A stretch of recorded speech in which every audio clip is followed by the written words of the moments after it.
Punjabi radio ਜੋ S ਸੁਣ ਰਹੇ ਸਾਰੇ ਸਰੋਤਿਆਂ ਨੂੰ ਬਲਵਿੰਦਰ ਕੌਰ ਵੱਲੋਂ ਪਿਆਰ ਭਰੀ ਸਤਿ ਸ੍ਰੀ ਅਕਾਲ। ਤਾਂ ਜੀ ਸਰੋਤੇ ਪ੍ਰੋਗਰਾਮ ਹੋਵੇਗਾ ਖਬਰ ਤੇ ਨਜ਼ਰ ਪ੍ਰੋਗਰਾਮ ਦੇ ਵਿੱਚ ਸਾਡੇ ਨਾਲ ਹੋਣਗੇ ਬਲਤੇਜ ਪੰਨੂ। ਕੁਝ ਕੁ ਖਬਰਾਂ ਤੇ ਮਾਰਾਂਗੇ ਝਾਤ। ਖਬਰਾਂ ਕਰਨ ਤੋਂ ਪਹਿਲਾਂ ਧੰਨਵਾਦ ਕਰਨਾ ਚਾਹੁੰਦੇ ਸਾਡੇ ਸਪਾਂਸਰ ਤਾਂ ਜਿਨ੍ਹਾਂ ਨੇ ਇਸ ਪ੍ਰੋਗਰਾਮ ਨੂੰ ਸਪਾਂਸਰ ਕੀਤਾ ਜੀ। ਪ੍ਰਿਤਪਾਲ ਸਿੰਘ ਜੀ ਸੈਨੋਜੇ ਤੋਂ, ਬਿੱਲਾ ਸਿੰਘੇੜਾ ਜੀ ਸੈਨੋਜੇ ਤੋਂ, ਦਲਵੀਰ ਸਿੰਘ ਗਿੱਲ ਲਾਈਵੁਕ ਤੋਂ, ਮੱਖਣ ਸਿੰਘ ਮਾਨ ਵਿਸਕਾਂਸਨ ਤੋਂ, ਸੁਰਿੰਦਰ ਕੌਰ ਧਾਮੀ ਤੇ ਪਰਿਵਾਰ ਸੀਰਜ ਤੋਂ, ਸਤਨਾਮ ਸਿੰਘ ਸ਼ੇਰਗਿੱਲ ਸਲਮਾ ਤੋਂ, ਅਸ਼ਾਨਜੀਤ ਸਿੰਘ ਕਲੋਟੀ ਤੇ ਪਰਿਵਾਰ ਜੂਬਾ ਚਿੱਟੀ ਤੋਂ, ਗੁਰਦੀਪ ਸਿੰਘ ਬਿਰਦੀ ਕਲੋਵਸ ਤੋਂ, ਖਾਲਸਾ ਇੰਸ਼ੋਰੈਂਸ ਏਜੰਸੀ ਜੋ ਹਰ ਇੱਕ ਤਰ੍ਹਾਂ ਦੀ ਇੰਸ਼ੋਰੈਂਸ ਕਰਦੇ ਨੇ 4082722500 ਉਹਨਾਂ ਦਾ ਫੋਨ ਨੰਬਰ ਹੈ। ਸੈਨੋਜੇ ਤੋਂ ਸੂਬੇਦਾਰ ਸਰਜੀਤ ਸਿੰਘ ਖੰਗੂੜਾ ਤੇ ਪਰਿਵਾਰ ਸੈਨੋਜੇ ਤੋਂ ਬਹੁਤ ਬਹੁਤ ਇਹਨਾਂ ਦੇ ਧੰਨਵਾਦੀ। ਇਹਨਾਂ ਨੇ ਇਸ ਪ੍ਰੋਗਰਾਮ ਨੂੰ ਸਪਾਂਸਰ ਕੀਤਾ, ਆਪ ਸਭ ਤੱਕ ਪਹੁੰਚਾਇਆ ਜੀ।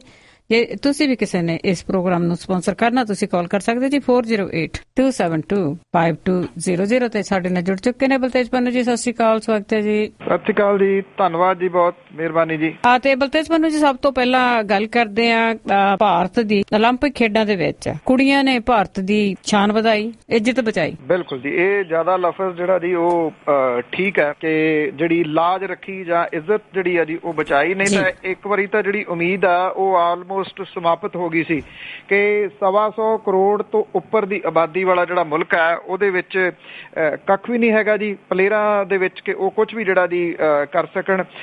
ਮੈਂ ਇਹਨੂੰ ਹੋਰ ਵੀ ਇਸ ਟਿੱਪਣੀ ਨੂੰ ਥੋੜਾ ਜਿਹਾ ਇਸ ਪੱਖੋਂ ਵਧਾਊਂਗਾ ਜੀ ਕਿ ਸਿਆਸੀ ਪਾਰਟੀਆਂ ਜਿਹੜੀਆਂ ਨੇ ਜੀ ਉਹ ਲੜਦੀਆਂ ਨੇ ਜਾਂ ਕਿੰਨੇ ਸਾਲਾਂ ਤੋਂ ਇਹ ਬਿੱਲ ਪਿਆ ਕਿ 33% ਰਾਖਵਾਂਕਰਨ ਜਿਹੜਾ ਜੀ ਉਹ ਔਰਤਾਂ ਦੇ ਵਾਸਤੇ ਹੋਣਾ ਚਾਹੀਦਾ।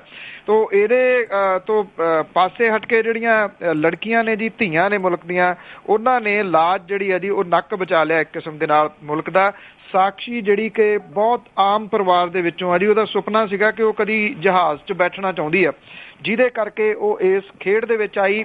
ਉਹ ਸੂਬਾ ਹਰਿਆਣਾ ਜਿੱਥੇ ਕਿ ਸਭ ਤੋਂ ਵੱਧ ਧੀਆਂ ਮਾਰੀਆਂ ਜਾਂਦੀਆਂ ਨੇ ਕੁੱਖਾਂ ਦੇ ਵਿੱਚ, ਔਰ ਉੱਥੋਂ ਦੀ ਜਿਹੜੀ ਇਹ ਬੱਚੀ ਆ ਜੀ ਉਹਨੇ ਓਲੰਪਿਕ ਦੇ ਵਿੱਚ ਜਿਹੜਾ ਜੀ ਉਹ ਮੈਡਲ ਜਿੱਤ ਕੇ ਨਾ ਸਿਰਫ ਉਹਨਾਂ ਲੋਕਾਂ ਨੂੰ ਜਵਾਬ ਦਿੱਤਾ ਜਿਹੜੇ ਭਰੂਣ ਹੱਤਿਆ ਦੇ ਵਿੱਚ ਸ਼ਾਮਲ ਨੇ, ਬਲਕਿ ਉਹਨਾਂ ਖਾਪ ਪੰਚਾਇਤਾਂ ਨੂੰ ਵੀ ਜਿਹੜਾ ਜੀ ਇੱਕ ਵੱਡਾ ਮੈਸੇਜ ਦਿੱਤਾ ਜਿਹੜਾ ਕਿ ਬੱਚੀਆਂ ਦੇ ਬਾਹਰ ਨਿਕਲਣ ਨੂੰ ਵੀ ਮਾੜਾ ਜਿਹੜਾ ਜੀ ਉਹ ਸਮਝਦੇ ਨੇ। ਉਹਨੇ ਇੱਕ ਬਹੁਤ ਵੱਡੀ ਆਸ ਜਿਹੜੀ ਆ ਜੀ ਉਹ ਮੁਲਕ ਨੂੰ ਦਿੱਤੀ ਆ। ਦੂਜੇ ਪਾਸੇ ਜਿਹੜੀ PV ਸਿੰਧੂ ਹੈ ਜੀ, ਉਹਨੇ ਰੀਓ ਓਲੰਪਿਕ ਦੇ ਬੈਡਮਿੰਟਨ ਦੇ ਵਿੱਚ ਜਿਹੜਾ ਜੀ ਔਰ ਨਾਮਣਾ ਖੱਟ ਕੇ, ਕਿਉਂਕਿ ਚਾਂਦੀ ਦਾ ਤਕਰੀਬਨ ਤੈਅ ਹੈ ਜੀ ਉਹਦਾ, ਔਰ ਉਹਦੇ ਤੋਂ ਗੋਲਡ ਦੀ ਉਮੀਦ ਵੀ ਜਿਹੜੀ ਆ ਜੀ ਉਹ ਕੀਤੀ ਜਾ ਰਹੀ ਹੈ। ਨਾ ਵੀ ਹੋਵੇ ਉਹ ਉਮੀਦ, ਨਾ ਵੀ ਹੋਵੇ, ਜਿੱਥੋਂ ਤੱਕ ਇਹ ਲੜਕੀਆਂ ਜਿਹੜਾ ਉਹ ਪਹੁੰਚ ਗਈਆਂ ਨੇ, ਉਹਨਾਂ ਨੇ ਸਵਾਲ ਤਾਂ ਜਿਹੜੇ ਆ ਜੀ ਇਹ ਬਹੁਤ ਵੱਡੇ ਇੱਕ ਖੜੇ ਕਰਤੇ ਆ। ਹਾਂ, ਇੰਨਾ ਹੈ ਕਿ ਅੱਜ ਇਹ ਅਖਬਾਰਾਂ ਦੇ ਵਿੱਚ ਖਬਰਾਂ ਬਟੋਰ ਰਹੀਆਂ ਨੇ, ਫਰੰਟ ਪੇਜ ਦੇ ਉੱਤੇ ਸਾਰੀਆਂ ਅਖਬਾਰਾਂ ਦੇ ਵਿੱਚ ਇਹ ਲੜਕੀਆਂ ਜਿਹੜੀਆਂ ਛਾਈਆਂ ਹੋਈਆਂ ਨੇ।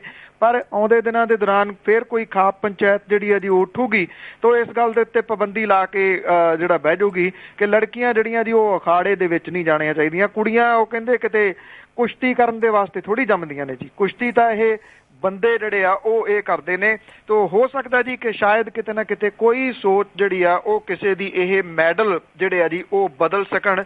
ਪਰ ਉਹਦੇ ਵਾਸਤੇ ਇਹੀ ਹੈ ਜੀ ਕਿ ਇਹਨੂੰ ਕੰਟੀਨਿਊਸ ਜਿਹੜਾ ਜੀ ਉਹ ਉਭਾਰਨਾ ਹੋਊਗਾ। ਕੁਝ ਦਿਨਾਂ ਦੀਆਂ ਖਬਰਾਂ ਇੰਨਾ ਇਹ ਰਹਿ ਜਾਂਦੀ। ਬਿਲਕੁਲ ਜੀ, ਹੁੰਦਾ ਇਸੇ ਤਰ੍ਹਾਂ ਹੀ ਆ। ਤੇ ਅੱਗੇ ਆਪਾਂ ਗੱਲ ਕਰਦੇ ਹਾਂ ਜੀ, ਜਿਵੇਂ ਬਾਦਲਾਂ ਦੀ ਬੱਸ ਨੇ ਪਿਓ ਪੁੱਤ ਦਰੜ ਦਿੱਤੇ ਸੀਗੇ ਤੇ ਅਧੂਰੇ ਫੈਸਲੇ ਤੋਂ ਬਾਅਦ ਧਰਨਾ ਖਤਮ। ਬੱਦੋਵਾਲ ਦੇ ਨਜ਼ਦੀਕ ਇਹ ਹਾਦਸਾ ਕੱਲ ਜਿਹੜਾ ਜੀ ਦੁਪਹਿਰ ਸਮੇਂ ਵਾਪਰਿਆ। ਇੱਕ ਪਿਓ ਤੇ ਪੁੱਤ ਜਿਹੜੇ ਮੋਟਰਸਾਈਕਲ ਤੇ ਸਨ ਜੀ, ਉਹਨੂੰ ਜਿਹੜੀ ਡੱਬ ਵਾਲੀ ਟਰਾਂਸਪੋਰਟ ਜਿਹੜੀ ਸੱਤਾਧਾਰੀਆਂ ਦੀ ਹੈ ਉਹਨੇ ਦਰੜ ਦਿੱਤਾ ਜੀ, ਔਰ ਇੰਨੇ ਬੁਰੇ ਤਰੀਕੇ ਦੇ ਨਾਲ ਕਿ ਮੋਟਰਸਾਈਕਲ ਵੀ ਚੂਰਾ ਚੂਰਾ ਹੋ ਗਿਆ। ਦੋਨੋਂ ਜਿਹੜੇ ਪਿਓ ਪੁੱਤ ਸੀਗੇ ਉਹਨਾਂ ਨੂੰ ਹਸਪੀਟਲ ਲਿਜਾਇਆ ਗਿਆ, ਹਸਪੀਟਲ ਲਿਜਾਣ ਜੋਗੇ ਹੀ ਨਹੀਂ ਸੀਗੇ, ਔਰ ਉਹਨਾਂ ਦੀ ਡੈਥ ਜਿਹੜੀ ਆ ਜੀ ਉਹ ਹਸਪੀਟਲ ਤੇ ਜਾਂਦਿਆਂ ਸਾਰ ਜਿਹੜੀ ਆ ਜੀ ਉਹ ਹੋ ਗਈ। ਲੁਧਿਆਣਾ ਫਿਰੋਜ਼ਪੁਰ ਦੇ ਉੱਤੇ ਵਾਪਰੇ ਇਸ ਹਾਦਸੇ ਤੋਂ ਬਾਅਦ ਲੋਕ ਇੱਕਦਮ ਜਿਹੜੇ ਸਨ ਜੀ ਉਹ ਉੱਥੇ ਇਕੱਠੇ ਹੋ ਗਏ। ਗੁੱਸਾ ਲੋਕਾਂ ਦੇ ਵਿੱਚ ਇੰਨਾ ਸੀਗਾ ਕਿ ਉਹਨਾਂ ਨੇ ਬੱਸ ਨੂੰ ਅੱਗ ਲਾਤੀ। ਬੱਸ ਜਿਹੜੀ ਜੀ ਉਹ ਸੜ ਗਈ। ਜਿਹੜੀ ਬੱਸ ਦੇ ਵਿੱਚ ਡਰਾਈਵਰ, ਕੰਡਕਟਰ ਤੇ ਜਿਹੜੇ 5-6 ਗੁੰਡੇ ਬਿਠਾਏ ਹੁੰਦੇ ਆ ਹਰੇਕ ਬੱਸ ਦੇ ਵਿੱਚ, ਉਹਨਾਂ ਨੇ ਜਦੋਂ ਆਪਣਾ ਸਮਾਨ ਜਿਹੜਾ ਸੀਗਾ ਜੀ ਉਹ ਲੈ ਕੇ ਭੱਜਣ ਦੀ ਕੋਸ਼ਿਸ਼ ਕੀਤੀ ਤਾਂ ਲੋਕਾਂ ਉਹ ਸਮਾਨ ਖੋਹ ਲਿਆ। ਸਮਾਨ ਖੋਹ ਕੇ ਇੰਨਾ ਠੀਕ ਰਿਹਾ ਕਿ ਉਹਨਾਂ ਬੰਦਿਆਂ ਦਾ ਜਾਨੀ ਨੁਕਸਾਨ ਨਹੀਂ ਕਰ ਦਿੱਤਾ, ਨਹੀਂ ਤਾਂ ਜਿਸ ਕਿਸਮ ਦੇ ਨਾਲ ਭੀੜ ਭੜਕੀ ਹੋਈ ਸੀ ਕੁਝ ਵੀ ਹੋ ਸਕਦਾ ਸੀ। ਉਹਨਾਂ ਨੇ ਉਹਨਾਂ ਦਾ ਜਿਹੜਾ ਸਮਾਨ ਸੀਗਾ, ਕੱਪੜੇ ਵਗੈਰਾ, ਉਹ ਵੀ ਜਿਹੜੇ ਦੀ ਉਹ ਸਾੜ ਦਿੱਤੇ। ਉਦੋਂ ਬਾਅਦ ਫਿਰ ਹੌਲੀ ਹੌਲੀ ਜਿਉਂ ਸੋਸ਼ਲ ਮੀਡੀਆ ਦੇ ਉੱਤੇ ਆਉਣਾ ਸ਼ੁਰੂ ਹੋਇਆ, ਲੋਕ ਜਿਹੜੇ ਇਕੱਠੇ ਹੋਣੇ ਸ਼ੁਰੂ ਹੋ ਗਏ। 8 ਤੋਂ 10 ਹਜ਼ਾਰ ਦੇ ਕਰੀਬ ਲੋਕ ਜਿਹੜੇ ਜਿਹੜੇ ਸੀਗੇ ਜੀ ਉਸ ਸੜਕ ਦੇ ਉੱਤੇ ਆ ਗਏ। ਔਰ ਇੱਥੇ ਜਿਹੜੇ ਮੈਂਬਰ ਪਾਰਲੀਮੈਂਟ ਨੇ ਲੁਧਿਆਣੇ ਤੋਂ ਰਵਨੀਤ ਸਿੰਘ ਬਿੱਟੂ, ਦਾਖਾ ਤੋਂ ਆਮ ਆਦਮੀ ਪਾਰਟੀ ਵੱਲੋਂ ਚੋਣ ਲੜ ਰਹੇ HS ਫੂਲਕਾ ਹੋਰੀ ਜਿਹੜੇ ਸੀ ਉਹ ਵੀ ਲੋਕਾਂ ਦੇ ਨਾਲ ਆਣ ਬੈਠੇ। ਜਿਹੜਾ ਪ੍ਰਸ਼ਾਸਨ ਸੀਗਾ ਜੀ ਉਹ ਤੇ ਜਿਹੜਾ ਇੱਕ ਸ਼ਿਵਾਲਕ ਹੈ ਜੀ ਉਹਨੇ ਆ ਕੇ ਅਕਾਲੀ ਦਲ ਦੇ ਤਰਫੋਂ ਜਾਂ ਸੱਤਾਧਾਰੀ ਧਿਰ ਦੇ ਵੱਲੋਂ ਜਿਹੜੀ ਸੀਗੀ ਜੀ ਉਹ ਭੂਮਿਕਾ ਨਿਭਾਈ। ਗੱਲ ਜਿਹੜੀ ਜੀ ਉਹ ਚੱਲਦੀ ਰਹੀ। ਜਿਹੜੀ ਭੀੜ ਸੀਗੀ, ਲੋਕ ਸੀਗੇ, ਉਹ ਅੜੇ ਹੋਏ ਸਨ ਇਸ ਗੱਲ ਦੇ ਉੱਤੇ ਕਿ 30 ਲੱਖ ਰੁਪਈਆ ਜਿਹੜਾ ਜੀ ਉਹ ਇਸ ਪਰਿਵਾਰ ਨੂੰ ਦਿੱਤਾ ਜਾਵੇ। ਬਾਅਦ ਦੇ ਵਿੱਚ ਇਹ ਗੱਲ ਹੋਈ ਜੀ ਕਿ 5-5 ਲੱਖ ਰੁਪਈਆ ਜਿਹੜਾ ਜੀ ਦਿੱਤਾ ਜਾਊਗਾ, 5-5 ਲੱਖ ਰੁਪਈਆ ਜਿਹੜਾ ਉਹ ਇੰਸ਼ੋਰੈਂਸ ਦਾ ਜਿਹੜਾ ਦਿੱਤਾ ਜਾਊਗਾ, 10 ਲੱਖ ਰੁਪਈਆ ਪਰਿਵਾਰ ਨੂੰ ਤੇ 5-5 ਲੱਖ ਰੁਪਈਆ ਇੰਸ਼ੋਰੈਂਸ ਦਾ। ਗੱਲ ਜਿਹੜੀ ਜੀ ਇੱਥੇ ਤਕਰੀਬਨ ਹਾਲਾਂਕਿ ਸਿਰੇ ਚੜ ਜਾਂਦੀ ਜਿੱਥੇ ਤੱਕ ਲੋਕ ਅੜੇ ਹੋਏ ਸਨ, ਪਰ ਇੱਥੇ ਥੋੜੀ ਜਿਹੀ ਜਿਹੜੇ ਰਾਜਨੀਤਿਕ ਲੋਕ ਸਨ ਜੀ ਉਹਨਾਂ ਨੇ ਕੋਟਾ ਸੱਟਾ ਜਿਹਾ ਲਾ ਲਿਆ, ਜਿਹੜਾ ਉਹਨਾਂ ਦੇ ਇਸ਼ਾਰੇ ਦੱਸਦੇ ਸਨ ਜਿਹੜੇ ਅੱਖੀਂ ਵੇਖਣ ਵਾਲੇ ਨੇ। ਤੇ ਇਹ ਧਰਨਾ ਜਿਹੜਾ ਸੀਗਾ ਜੀ ਇਹ ਲੇਟ ਨਾਈਟ ਉੱਥੋਂ ਚੁੱਕ ਦਿੱਤਾ ਗਿਆ ਔਰ ਇਹ ਆਖਿਆ ਗਿਆ ਜੀ ਕਿ ਭਲਕ ਤੱਕ ਦਾ ਟਾਈਮ ਦਿੱਤਾ ਗਿਆ, ਪਰ ਇੱਥੋਂ ਮੁਤਾਬਕ ਭਲਕੇ ਰਾਤੀ ਉਹਨਾਂ ਨੇ ਪਰਸੋਂ ਦਾ ਟਾਈਮ ਜਿਹੜਾ ਉਹ ਦਿੱਤਾ ਸੀਗਾ ਕਿ ਜੇ ਉਦੋਂ ਤੱਕ ਜਿਹੜੀ ਇਹ ਮੰਗ ਨਹੀਂ ਮੰਨੀ ਜਾਂਦੀ 30 ਲੱਖ ਵਾਲੀ ਤੇ ਮੁੜ ਕੇ ਜਿਹੜਾ ਜੀ ਧਰਨੇ ਦੇ ਵਾਸਤੇ ਇੱਥੇ ਹੀ ਲੋਕ ਆਣ ਬਹਿਣਗੇ।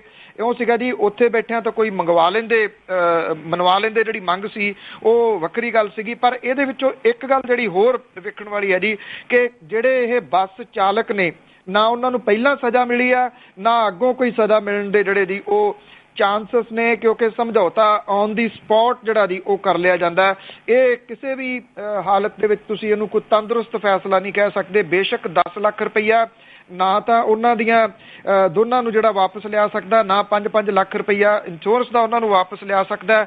ਜੇ 30 ਲੱਖ ਵੀ ਦੇ ਦਿੰਦੇ ਆ ਤਾਂ ਵੀ ਜੀ ਜਿਹੜੇ ਨੇ ਉਹ ਘਰ ਦੇ ਵਾਪਸ ਨਹੀਂ ਆਉਣੇ। ਇੱਕ ਜੀ ਨੂੰ ਨੌਕਰੀ ਦਾ ਲਾਰਾ ਦਿੱਤਾ ਹੈ, ਪਰ ਉਹ ਜੀ ਅਜੇ ਇੰਨਾ ਛੋਟਾ ਹੈ ਕਿ ਉਹ ਵਿਚਾਰਾ ਸਕੂਲ ਜਾਂਦਾ ਜੀ ਅਜੇ। ਅੱਜ ਬਿਲਕੁਲ ਬਾਅਦ ਵਿੱਚ ਕੀ ਹੁੰਦਾ ਹੈ, ਆਪਾਂ ਨੂੰ ਪਿਛਲਾ ਜੋ ਕੁਝ ਵੀ ਹੋਇਆ ਉਹਦਾ ਪਤਾ ਹੈ ਕਿ ਡਰਾ ਧਮਕਾ ਕੇ ਉਹਨਾਂ ਨੂੰ ਕੋਰਟ ਵਿੱਚ ਵੀ ਨਹੀਂ ਜਾਣ ਦਿੱਤਾ ਜਾਂਦਾ। ਤੇ ਅੱਗੇ ਆਪਾਂ ਗੱਲ ਕਰਦੇ ਹਾਂ ਜੀ, ਸਾਬਕਾ ਫੌਜੀਆਂ ਨੇ BK ਸਿੰਘ ਤੇ ਦੋਸ਼ ਲਾਏ। ਇਹ ਐਕਚੁਅਲੀ ਬੜਾ ਗੰਭੀਰ ਜਿਹੜਾ ਜੀ ਉਹ ਦੋਸ਼ ਲਾਏ ਨੇ। ਸੈਨਾ ਦੇ ਜਿਹੜੇ ਜੀ ਪ੍ਰਮੁੱਖ ਜਨਰਲ ਦਰਬੀਰ ਸਿੰਘ ਸੁਹਾਗ ਨੇ, ਸਾਬਕਾ ਜਿਹੜਾ ਫੌਜ ਦੇ ਮੁਖੀ ਤੇ ਵਿਦੇਸ਼ ਰਾਜ ਮੰਤਰੀ ਰਿਟਾਇਰਡ ਜਨਰਲ VK ਸਿੰਘ ਦੇ ਉੱਤੇ ਇਹ ਦੋਸ਼ ਲਾਏ ਨੇ ਕਿ ਉਹਨਾਂ ਨੂੰ ਉਹ ਤੰਗ ਪਰੇਸ਼ਾਨ ਜਿਹੜਾ ਜੀ ਉਹ ਕਰਦੇ ਰਹੇ ਨੇ। ਉਹਨਾਂ ਨੇ ਕਿਹਾ ਕਿ VK ਸਿੰਘ ਨੇ ਬੜੇ ਇੱਕ ਰਹੱਸਮਈ ਤਰੀਕੇ ਦੇ ਨਾਲ ਜਾਣ ਬੁੱਝ ਕੇ ਮੇਰਾ ਪ੍ਰਮੋਸ਼ਨ ਜਿਹੜਾ ਸੀਗਾ ਜੀ ਉਹ ਰੋਕੀ ਰੱਖਿਆ। ਇਹ ਪਹਿਲਾ ਮੌਕਾ ਜੀ ਜਦੋਂ ਕਿਸੇ ਸੈਨਾ ਦੇ ਮੁਖੀ ਨੇ ਆਪਣੇ ਸਾਬਕਾ ਜਿਹੜਾ ਆਫੀਸਰ ਸੀਗਾ ਤੇ ਮੌਜੂਦਾ ਕੇਂਦਰੀ ਮੰਤਰੀ ਦੇ ਖਿਲਾਫ ਏਡਾ ਵੱਡਾ ਹੱਲਾ ਜਿਹੜਾ ਜੀ ਉਹ ਬੋਲਿਆ ਹੋਵੇ। ਜਨਰਲ ਸੁਹਾਗ ਨੇ ਸੁਪਰੀਮ ਕੋਰਟ ਦੇ ਵਿੱਚ ਹਲਫਨਾਮਾ ਦਾਇਰ ਕਰਕੇ ਰਿਟਨ ਜਿਹੜਾ ਜੀ ਇਹ ਦੋਸ਼ ਲਾਏ ਨੇ। ਉਹਨੇ ਕਿਹਾ ਕਿ 2012 ਦੇ ਵਿੱਚ ਜਦੋਂ ਜਨਰਲ VK ਸਿੰਘ ਹੁਣੀ ਉਹਨਾਂ ਨੂੰ ਪਰੇਸ਼ਾਨ ਕੀਤਾ ਸੀਗਾ ਉਦੋਂ ਤਾਂ ਉਹਨਾਂ ਨੇ ਜਿਹੜੀ ਇਹ ਫੌਜ ਦੀ ਕਮਾਂਡਰ ਨਾ ਬਣ ਸਕਣ ਉਹਦੇ ਵਾਸਤੇ ਉਹਨਾਂ ਨੂੰ ਰੋਕਿਆ ਗਿਆ ਸੀਗਾ। ਜਨਰਲ ਸੁਹਾਗ ਨੂੰ ਸੈਨਾ ਦਾ ਪ੍ਰਮੁੱਖ ਬਣਾਉਣ ਦੇ ਖਿਲਾਫ ਲੈਫਟੀਨੈਂਟ ਜਨਰਲ ਰਵੀ ਦਸਤਾਨੇ ਨੇ ਇੱਕ ਜਿਹੜੀ ਇਹਦੀ ਪਟੀਸ਼ਨ ਪਾਈ ਰੱਖੀ ਆ। ਅਸਮ ਦੇ ਜੋਰਹਾਟ ਦੇ ਇੱਕ ਆਪਰੇਸ਼ਨ ਤੋਂ ਬਾਅਦ ਬੋਰਡ ਆਫ ਇਨਕੁਆਇਰੀ ਜਿਹੜਾ ਉਹ ਬਣਿਆ ਸੀਗਾ। VK ਸਿੰਘ ਨੇ 2012 ਦੇ ਵਿੱਚ ਫੌਜ ਦੇ 3 ਕੋਰ ਦੇ general officer in command Dalvir Singh ਦੇ ਉੱਤੇ ਅਨੁਸ਼ਾਸਨ ਤੋੜਨ ਕਰਕੇ ਪਾਬੰਦੀ ਜਿਹੜੀ ਉਹ ਲਾਈ ਸੀਗੀ ਔਰ ਉਹਦੇ ਉੱਤੇ ਖੁਫੀਆ ਇਕਾਈ ਦੇ ਜਿਹੜੇ ਕਮਾਨ ਸੀਗੀ ਉਹਦੇ ਵਿੱਚ ਫੇਲ ਰਹਿਣ ਦੇ ਦੋਸ਼ ਜਿਹੜੇ ਉਹ ਲਾਏ ਸੀਗੇ। ਹੁਣ ਜਨਰਲ ਜਿਹੜੇ ਸੁਹਾਗ ਨੇ ਉਹਨਾਂ ਦੇ ਵੱਲੋਂ ਹਲਫਨਾਮਾ ਦਾਇਰ ਕਰ ਦੇਣ ਤੋਂ ਬਾਅਦ ਇਹ ਸਾਰਾ ਕੁਝ ਇੱਕ ਨਵਾਂ ਮੋੜ ਜਿਹੜਾ ਜੀ ਉਹ ਲੈ ਗਿਆ ਔਰ ਇਹ ਦੱਸ ਰਿਹਾ ਕਿ ਫੌਜ ਦੇ ਵਿੱਚ ਕਿਹੜੇ ਤਰੀਕੇ ਦੇ ਨਾਲ ਜਿਹੜੇ ਆਫੀਸਰ ਨੇ, ਕਾਬਲ ਆਫੀਸਰ ਨੇ, ਉਹਨਾਂ ਨੂੰ ਰੋਕਣ ਦੇ ਯਤਨ ਜਿਹੜੇ ਉਹ ਕਰਦੇ ਰਹੇ ਨੇ। VK ਸਿੰਘ ਹੋਰੀ ਜਿਹੜੇ ਸਾਬਕਾ ਫੌਜ ਦੇ ਮੁਖੀ ਨੇ ਉਹ ਹਮੇਸ਼ਾ ਕੰਟਰੋਵਰਸ਼ੀਅਲ ਜਿਹੜਾ ਜੀ ਉਹ ਰਹੇ ਨੇ ਕਈ ਮਾਮਲਿਆਂ ਦੇ ਉੱਤੇ। ਉਹਨਾਂ ਦੇ ਉੱਤੇ ਸਰਟੀਫਿਕੇਟ ਜਿਹੜੇ ਸੀਗੇ ਜੀ ਉਹ 2 ਪੇਸ਼ ਕਰਨ ਦਾ ਦੋਸ਼ ਵੀ ਜਿਹੜਾ ਉਦੋਂ ਲੱਗਿਆ ਸੀਗਾ। ਇੱਕ ਨੂੰ ਮੁੜ ਕੇ ਫੌਜ ਨੇ ਮੰਨ ਲਿਆ ਸੀਗਾ, ਭਾਵ ਕਿ ਉਹ ਆਪਣੀ ਨੌਕਰੀ ਜਿਹੜੀ ਆ ਜੀ ਉਹ ਵਧਾਉਣੀ ਚਾਹੁੰਦੇ ਸੀਗੇ। ਸੋ ਹੁਣ ਇਹ ਜਿਹੜੇ ਨੇ ਜੀ ਦਲਬੀਰ ਸਿੰਘ ਸੁਹਾਗ ਦੇ ਵੱਲੋਂ ਸਾਹਮਣੇ ਆਉਣ ਤੋਂ ਬਾਅਦ ਇਹ ਮਸਲਾ ਆਉਣ ਵਾਲੇ ਦਿਨਾਂ ਦੇ ਵਿੱਚ ਭਖੂਗਾ ਜੀ। ਖਾਸ ਤੌਰ ਦੇ ਉੱਤੇ ਫੌਜ ਦੇ ਅੰਦਰ ਕੀ ਹੁੰਦਾ ਹੈ ਪਹਿਲੀ ਵਾਰੀ ਇੰਨਾ ਖੁੱਲ ਕੇ ਬਾਹਰ ਆਇਆ ਜੀ। ਬਿਲਕੁਲ ਜੀ, ਧੁੱਖ ਦਾ ਤੇ ਪਹਿਲੇ ਵੀ ਸੀਗਾ ਪਰ ਹੁਣ ਚੰਗੀ ਤਰ੍ਹਾਂ ਬਾਹਰ ਆ ਗਿਆ। ਤੇ ਅੱਗੇ ਆਪਾਂ ਗੱਲ ਕਰਦੇ ਹਾਂ ਜੀ ਬਾਬਾ ਬਕਾਲਾ ਵਿਖੇ ਰੱਖੜ ਪੁੰਨਿਆ ਤੇ ਸਿਆਸੀ ਕਾਨਫਰੰਸਾਂ। ਜੇ ਜਿਹੜੀਆਂ ਸਿਆਸੀ ਕਾਨਫਰੰਸਾਂ ਸੀਗੀਆਂ ਜੀ ਹੁੰਦੀਆਂ ਤਾਂ ਹਰ ਸਾਲ ਨੇ, ਪਰ ਕਿਉਂਕਿ ਹੁਣ ਚੋਣਾਂ ਹੋ ਰਹੀਆਂ ਨੇ ਇਸ ਕਰਕੇ ਇਹ ਕਹਿ ਲਓ ਕਿ ਇਸ ਵਾਰੀ ਸਿਆਸੀ ਅਖਾੜਾ ਜਿਹੜਾ ਸੀਗਾ ਜੀ ਉਹ ਕੁਛ ਜ਼ਿਆਦਾ ਭਖਿਆ। 3 ਪ੍ਰਮੁੱਖ ਕਾਨਫਰੰਸਾਂ ਜਿਹੜੀਆਂ ਜੀ ਉਹ ਰਹੀਆਂ, ਅਕਾਲੀ ਦਲ ਦੀ, ਕਾਂਗਰਸ ਦੀ ਤੇ ਜਿਹੜੀ ਆਮ ਆਦਮੀ ਪਾਰਟੀ ਦੀ। ਜਿਹੜੇ ਅਕਾਲੀ ਦਲ ਦੀ ਕਾਨਫਰੰਸ ਸੀਗੀ ਜੀ, ਭਾਰਤੀ ਜਨਤਾ ਪਾਰਟੀ ਉਹਦੇ ਵਿੱਚੋਂ ਇੱਕ ਵਾਰੀ ਫੇਰ ਗਾਇਬ ਰਹੀ। ਇਹਦੇ ਵਿੱਚ ਮੁੱਖ ਮੰਤਰੀ ਪ੍ਰਕਾਸ਼ ਸਿੰਘ ਬਾਦਲ ਹੋਰਾਂ ਨੇ ਆਮ ਜਿਹੜਾ ਉਹਨਾਂ ਦਾ ਇੱਕ ਪੈਟ ਡਾਇਲਾਗ ਆ ਕਿ ਸਿੱਖਾਂ ਨੂੰ ਜਿਹੜਾ ਜੀ ਕਾਂਗਰਸ ਤੇ ਆਮ ਆਦਮੀ ਪਾਰਟੀ ਜਿਹੜੀ ਆ ਜੀ ਉਹ ਬਰਬਾਦ ਕਰ ਰਹੀ ਹੈ ਜਾਂ ਉਹਨਾਂ ਦੇ ਖਿਲਾਫ ਜਿਹੜਾ ਜੀ ਉਹ ਕੰਮ ਕਰ ਰਹੀ ਹੈ। ਉਧਰ ਕਾਂਗਰਸ ਨੇ ਨਸ਼ਿਆਂ ਦਾ ਮੁੱਦਾ ਜਿਹੜਾ ਜੀ ਉਹ ਚੁੱਕਿਆ ਔਰ ਇਹ ਕਿਹਾ ਕਿ ਨਸ਼ਿਆਂ ਦੇ ਖਿਲਾਫ ਉਹਨਾਂ ਦੇ ਵੱਲੋਂ ਮੁਹਿੰਮ ਜਿਹੜੀ ਆ ਜੀ ਉਹ ਸ਼ੁਰੂ ਕੀਤੀ ਜਾਊਗੀ। ਕਾਂਗਰਸ ਇੱਥੇ ਇਕਜੁੱਟ ਦਿਸੀ। ਦੇਰ ਬਾਅਦ ਕੈਪਟਨ ਅਮਰਿੰਦਰ ਸਿੰਘ ਜਿਹੜੇ ਸਨ ਉਹ ਵੀ ਇਸ ਰੱਖੜ ਪੁੰਨਿਆਂ ਦੇ ਵਿੱਚ ਪਹੁੰਚੇ। ਉਹ ਪਿਛਲੇ ਸਮੇਂ ਦੇ ਦੌਰਾਨ ਕਈ ਵਾਰੀ ਸਮਾਂ ਦੇ ਕੇ ਰੱਖੜ ਪੁੰਨਿਆਂ ਤੇ ਨਹੀਂ ਪਹੁੰਚਦੇ ਰਹੇ। ਤੀਜੀ ਤੇ ਸਭ ਤੋਂ ਇਕੱਠ ਵਾਲੀ ਜਿਹੜੀ ਕਾਨਫਰੰਸ ਸੀ ਉਹ ਆਮ ਆਦਮੀ ਪਾਰਟੀ ਦੀ ਸੀ। ਬੇਸ਼ੱਕ ਉਹਦੀ ਜਗ੍ਹਾ ਦੂਜੀਆਂ ਕਾਨਫਰੰਸਾਂ ਨਾਲੋਂ ਛੋਟੀ ਸੀਗੀ, ਪਰ ਲੋਕਾਂ ਦਾ ਇਕੱਠ ਜਿਹੜਾ ਜੀ ਉੱਥੇ ਸਭ ਤੋਂ ਵੱਧ ਸੀਗਾ। ਆਮ ਆਦਮੀ ਪਾਰਟੀ ਦੇ ਵੱਲੋਂ ਹਾਕਮ ਧਿਰ ਦੇ ਉੱਤੇ ਪੰਜਾਬ ਨੂੰ ਬਰਬਾਦ ਕਰਨ ਦਾ ਦੋਸ਼ ਜਿਹੜਾ ਜੀ ਉਹ ਲਾਇਆ ਗਿਆ ਔਰ ਇਹ ਕਿਹਾ ਗਿਆ ਕਿ ਆਮ ਆਦਮੀ ਪਾਰਟੀ ਜਿਹੜੀ ਹੈ ਜੀ ਉਹ ਸੱਤਾ ਦੇ ਵਿੱਚ ਆ ਕੇ ਪੰਜਾਬ ਨੂੰ ਮੁੜ ਕੇ ਪੰਜਾਬ ਬਣਾਉਣ ਵੱਲ ਨੂੰ ਤੇਜ਼ੀ ਦੇ ਨਾਲ ਕਦਮ ਜਿਹੜਾ ਜੀ ਉਹ ਚੁੱਕੂਗੀ। ਇੱਥੇ ਭਗਵੰਤ ਮਾਨ ਤੇ ਉਹਨਾਂ ਦੇ ਬਾਕੀ ਜਿਹੜੇ ਲੀਡਰ ਸਾਹਿਬਾਨ ਨੇ ਉਹਨਾਂ ਨੇ ਇਸ ਕਾਨਫਰੰਸ ਨੂੰ ਸੰਬੋਧਨ ਜਿਹੜਾ ਸੀਗਾ ਉਹ ਕੀਤਾ। ਇਹ ਕੁਛ ਇਸ ਤਰ੍ਹਾਂ ਦੀਆਂ ਥਾਵਾਂ ਨੇ ਪੰਜਾਬ ਦੀਆਂ, ਉਹ ਚਾਹੇ ਈਸੜੂ ਵਾਲਾ ਹੋ ਜਾਏ, ਚਾਹੇ ਇਹ ਹੋ ਜਾਣ, ਚਾਹੇ ਵਿਸਾਖੀ ਦੀਆਂ ਹੋ ਜਾਣ, ਕਿ ਜਿੱਥੇ ਲੋਕਾਂ ਦਾ ਇਕੱਠ ਬਹੁਤ ਹੁੰਦਾ ਤੇ ਉਸ ਇਕੱਠ ਦਾ ਲਾਹਾ ਜਿਹੜਾ ਜੀ ਉਹ ਵੱਖ-ਵੱਖ ਸਿਆਸੀ ਪਾਰਟੀਆਂ ਪਿਛਲੇ ਸਮੇਂ ਦੇ ਦੌਰਾਨ ਵੀ ਤੇ ਹੁਣ ਵੀ ਜਿਹੜਾ ਜੀ ਉਹ ਲੈਂਦੀਆਂ ਨੇ ਜੀ। ਜੀ ਤੇ ਅੱਗੇ ਆਪਾਂ ਗੱਲ ਕਰਦੇ ਜੀ ਮਨਪ੍ਰੀਤ ਦੀ। ਜਿਸ ਤਰ੍ਹਾਂ ਇਹਨਾਂ ਨੇ ਕਾਂਗਰਸ ਵਾਲਿਆਂ ਨੇ ਕਿਹਾ ਕਿ ਅਪਲਾਈ ਕਰੋ, ਪਰ ਮਨਪ੍ਰੀਤ ਨੇ ਅਪਲਾਈ ਵੀ ਨਹੀਂ ਕੀਤਾ ਤੇ ਕੋਈ ਹਜੇ ਹਲਕਾ ਵੀ ਨਹੀਂ ਇਹਨਾਂ ਲਈ ਚੁਣਿਆ ਗਿਆ। ਬਿਲਕੁਲ ਜੀ, ਹਾਲਾਂਕਿ ਜਿਹੜੀ ਇੱਥੇ ਪਟਿਆਲਾ 1 ਸੀਟ ਹੈ ਸ਼ਹਿਰੀ, ਉਹਦੇ ਉੱਤੇ ਕੈਪਟਨ ਅਮਰਿੰਦਰ ਸਿੰਘ ਹੋਰਾਂ ਨੇ ਵੀ ਅਪਲਾਈ ਜਿਹੜਾ ਜੀ ਉਹ ਕੀਤਾ, ਪਰ ਮਨਪ੍ਰੀਤ ਸਿੰਘ ਬਾਦਲ ਹੋਰਾਂ ਨੇ ਕਿਸੇ ਜਗ੍ਹਾ ਤੋਂ ਅਪਲਾਈ ਜਿਹੜਾ ਜੀ ਉਹ ਨਹੀਂ ਕੀਤਾ। ਉਹ ਕਿੱਥੋਂ ਚੋਣ ਲੜਦੇ ਨੇ ਅਜੇ ਕੁਝ ਵੀ ਜਿਹੜਾ ਜੀ ਪਤਾ ਨਹੀਂਗਾ। 1600 ਦੇ ਕਰੀਬ ਆਗੂਆਂ ਨੇ ਦਾਅਵੇਦਾਰੀਆਂ ਜਿਹੜੀਆਂ ਜੀ ਉਹ 117 ਵਿਧਾਨ ਸਭਾ ਹਲਕਿਆਂ ਦੇ ਉੱਤੇ ਜਿਤਾਈਆਂ ਨੇ। ਇਹ ਕਿਹਾ ਜਾ ਰਿਹਾ ਜੀ ਕਿ ਹਾਈ ਕਮਾਂਡ ਨੇ ਮਨਪ੍ਰੀਤ ਬਾਦਲ ਹੋਰਾਂ ਨੂੰ ਟਿਕਟ ਦੇ ਵਾਸਤੇ ਅਪਲਾਈ ਕਰਨ ਤੋਂ ਛੋਟ ਦਿੱਤੀ ਹੈ, ਪਰ ਜਦੋਂ ਕੈਪਟਨ ਹੋਰਾਂ ਨੇ ਅਪਲਾਈ ਕੀਤਾ ਫਿਰ ਉਹਨਾਂ ਨੂੰ ਵਿਸ਼ੇਸ਼ ਛੋਟ ਕਿਉਂ ਮਿਲੀ ਆ, ਇਹ ਕਿਸੇ ਦੇ ਸਮਝ ਜਿਹੜਾ ਜੀ ਉਹ ਨਹੀਂ ਆ ਰਿਹਾ। ਇਹ ਕਿਹਾ ਜਾ ਰਿਹਾ ਜੀ ਕਿ ਮਨਪ੍ਰੀਤ ਸਿੰਘ ਬਾਦਲ ਹੋਰੀ ਆਉਂਦੀਆਂ ਚੋਣਾਂ ਦੇ ਦੌਰਾਨ ਬਠਿੰਡਾ ਸ਼ਹਿਰੀ, ਮਾਨਸਾ, ਗਿੱਦੜਬਾਹਾ ਤੇ ਮੌੜ ਹਲਕੇ ਨੂੰ ਜਿਹੜਾ ਜੀ ਉਹ ਤਰਜੀਹ ਦੇ ਰਹੇ ਨੇ। ਬਠਿੰਡੇ ਤੋਂ ਇਸ ਕਰਕੇ ਉਹਨਾਂ ਦੇ ਚਾਂਸਸ ਘੱਟ ਨੇ ਕਿ ਕਾਂਗਰਸ ਦੀ ਸ਼ਾਇਦ ਇਹ ਸਟ੍ਰੈਟਜੀ ਹੈ ਕਿ ਸ਼ਹਿਰੀ ਸੀਟਾਂ ਦੇ ਉੱਤੇ ਹਿੰਦੂ ਚਿਹਰੇ ਜਿਹੜੇ ਨੇ ਜੀ ਉਹਨਾਂ ਨੂੰ ਚੋਣਾਂ ਦੇ ਵਿੱਚ ਉਤਾਰਿਆ ਜਾਊਗਾ। ਮਨਪ੍ਰੀਤ ਸਿੰਘ ਬਾਦਲ ਹੋਰਾਂ ਦੇ ਹਲਕੇ ਦਾ ਫੈਸਲਾ ਜਿਹੜਾ ਜੀ ਉਹ ਕਾਂਗਰਸ ਹਾਈ ਕਮਾਂਡ ਦੇ ਹੱਥਾਂ ਦੇ ਵਿੱਚ ਜਿਹੜਾ ਜੀ ਉਹ ਦੱਸੀਦਾ। ਦੂਜੇ ਪਾਸੇ ਕਨਸੋਆਂ ਜਿਹੜੀਆਂ ਜੀ ਉਹ ਇਹ ਵੀ ਚੱਲੀ ਜਾਂਦੀਆਂ ਨੇ ਕਿ ਨਵਜੋਤ ਸਿੰਘ ਸਿੱਧੂ ਹੋਰੀ ਜਿਹੜੇ ਜੀ ਉਹ ਹੁਣ ਜਿਹੜੇ ਇਸ਼ਾਰਾ ਹੈ ਉਹ ਕਾਂਗਰਸ ਦੇ ਨਾਲ ਕਿਤੇ ਨਾ ਕਿਤੇ ਕਰ ਰਹੇ ਨੇ, ਪਰ ਉਹਨਾਂ ਦੇ ਰਾਹ ਦੇ ਵਿੱਚ ਜਿਹੜਾ ਰੋੜਾ ਹੈ ਉਹ ਮਨਪ੍ਰੀਤ ਸਿੰਘ ਬਾਦਲ ਹੋਰੀ ਅਟਕਾ ਰਹੇ ਨੇ, ਕਿਉਂਕਿ ਜੇ ਕੈਪਟਨ ਅਮਰਿੰਦਰ ਸਿੰਘ ਹੋਰਾਂ ਤੋਂ ਬਾਅਦ ਉਹਨਾਂ ਨੂੰ ਲੈ ਕੇ ਆਉਂਦੇ ਨੇ ਨਵਜੋਤ ਸਿੰਘ ਸਿੱਧੂ ਹੋਰਾਂ ਨੂੰ, ਤਾਂ ਮਨਪ੍ਰੀਤ ਸਿੰਘ ਬਾਦਲ ਹੋਰਾਂ ਨੂੰ 2nd ਨੰਬਰ ਦਾ ਵਾਅਦਾ ਜਿਹੜਾ ਜੀ ਉਹ ਕਾਂਗਰਸ ਨੇ ਕੀਤਾ ਹੋਇਆ। ਉਹ ਨਹੀਂ ਚਾਹੁੰਦੇ ਕਿ 2nd ਨੰਬਰ ਦੇ ਉੱਤੇ ਕੋਈ ਹੋਰ ਆਪਸ਼ਨ ਜਿਹੜੀ ਹੈ ਜੀ ਉਹ ਆਵੇ। ਇਹ ਬੜੀ ਦਿਲਚਸਪ ਸਥਿਤੀ ਜਿਹੜੀ ਹੈ ਜੀ ਉਹ ਕਾਂਗਰਸ ਦੇ ਅੰਦਰਲੀ ਬਣ ਰਹੀ ਹੈ ਔਰ ਕਿੱਥੋਂ ਉਹ ਅਪਲਾਈ ਕਰਨਗੇ। ਕੀ ਇਹ ਜਿਹੜਾ ਜੀ ਇਸ਼ੂ ਬਾਅਦ ਦੇ ਵਿੱਚ ਖੜਾ ਨਹੀਂ ਹੋਊਗਾ ਕਿ ਐਪਲੀਕੇਸ਼ਨ ਦੇਣ ਤੋਂ ਬਿਨਾਂ ਉਹਨਾਂ ਨੂੰ ਜਿਹੜੀ ਹੈ ਜੀ ਉਹ ਸੀਟ ਕਿਉਂ ਦਿੱਤੀ ਗਈ ਹੈ? ਇਹ ਬੜਾ ਇੰਟਰਸਟਿੰਗ ਹੋਊਗਾ ਜੀ ਸਾਰਾ ਦੇਖਣ ਵਾਲਾ। ਜੀ ਵਿੱਚੋਂ ਵਿੱਚ ਬਹੁਤ ਕੁਝ ਚੱਲ ਰਿਹਾ ਹੈ ਤੇ ਦੇਖਦੇ ਜੀ ਨਵਜੋਤ ਸਿੱਧੂ ਕਿੱਧਰ ਨੂੰ ਪਲਟੀ ਮਾਰਦੇ ਆ। ਅੱਗੇ ਆਪਾਂ ਮੋਗਾ ਪਾਸਪੋਰਟ ਘੁਟਾਲੇ ਦੀ ਗੱਲ ਕਰੀਏ ਤੇ ਪੁਲਿਸ ਦੇ ਹੱਥ ਕੁਝ ਨਹੀਂ ਲੱਗਾ। ਐਕਚੁਅਲੀ ਜੀ ਇਹ ਮਾਮਲਾ ਤਕਰੀਬਨ 8 ਸਾਲ ਪੁਰਾਣਾ ਜਿਹੜਾ ਜੀ ਉਹ ਹੋ ਗਿਆ। ਪੁਲਿਸ ਇੱਕ ਮੁਲਾਜ਼ਮ ਦੀ ਸ਼ਿਕਾਇਤ ਜਿਹੜੀ ਦਰਜ ਕਰਾਈ ਗਈ ਸੀ, ਉਸ ਤੋਂ ਬਾਅਦ ਇਹ ਘੁਟਾਲਾ ਜਿਹੜਾ ਜੀ ਉਹ ਸਾਹਮਣੇ ਆਇਆ।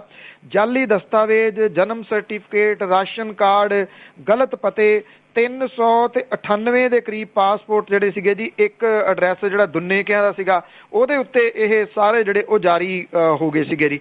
72 ਮੁਲਜ਼ਮ ਜਿਹੜੇ ਫੜੇ ਗਏ ਸੀਗੇ ਇਸ ਮਾਮਲੇ ਦੇ ਵਿੱਚ, ਇਹਨਾਂ ਦੇ ਵਿੱਚੋਂ 11 ਨੂੰ ਬੇਗੁਨਾਹ ਕਰਾਰ ਦੇ ਦਿੱਤਾ ਗਿਆ। ਬਾਕੀ ਮੁਲਜ਼ਮ ਜਿਹੜੇ ਨੇ ਜੀ ਅਦਾਲਤੀ ਕਾਰਵਾਈ ਦਾ ਸਾਹਮਣਾ ਕਰ ਰਹੇ ਨੇ। ਇਸ ਘੁਟਾਲੇ ਲਈ ਪੁਲਿਸ ਦਾ ਕੋਈ ਪੈਰਵੀ ਆਫੀਸਰ ਜਿਹੜਾ ਉਹ ਨਹੀਂ ਹੈਗਾ ਤੇ ਨਾ ਕੋਈ ਵਿਸ਼ੇਸ਼ ਜਾਂਚ ਟੀਮ ਦੇ ਕੋਲੇ ਪੁਖਤਾ ਜਿਹੜੀ ਹੈ ਜੀ ਉਹ ਜਾਣਕਾਰੀ ਆ।